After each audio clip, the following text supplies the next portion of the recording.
So it's important we understand that we can't be moved with envy. You remember the story of Cain and Abel. Why did Cain kill Abel? Envy.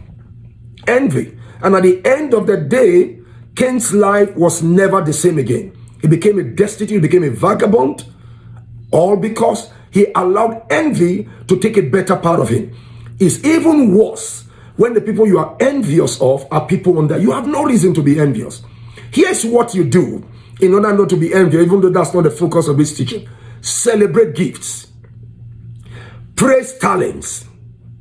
Commend people. They become the best for you, and it will help you to overcome the place of envy. Number 2 hindrance to exceptional leadership is contention. Contention. What is contention? Contention has to do with strife, in matters of debate or discussions. It has to do with unnecessary heated controversies. It has to do with, disputes that are not abating, heated disputes. That's contention. Of course, I don't want to even take it up to the point of fisticuff, exchanging fisticuff. No. Contention has to do with an atmosphere that ordinarily should have produced a dialogue, a discussion, entering into a heated debate that ends in strife. Comes in with all kinds of dispute and disputations, all kinds of controversies that are not resolved or settled. That's contention.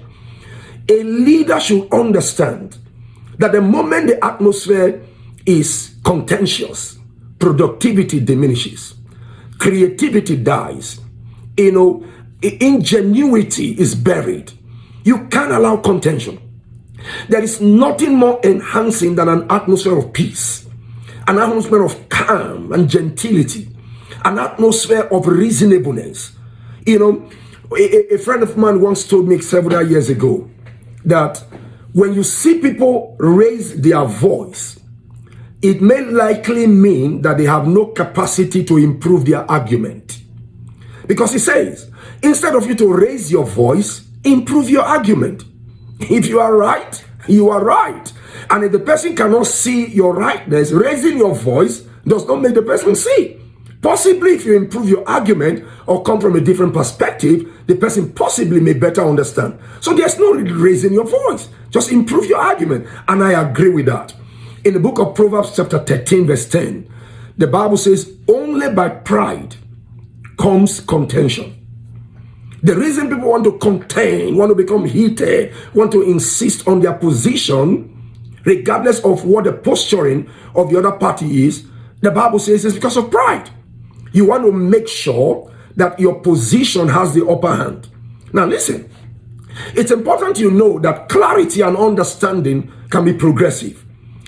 If people do not understand, it could be either that their capacity to process what you are saying has not been given, or their level of being opinionated is so deep that they are not ready to budge. So raising your voice is not going to change that. Rather, it's rather going to anger them and possibly make them stick more to their guns.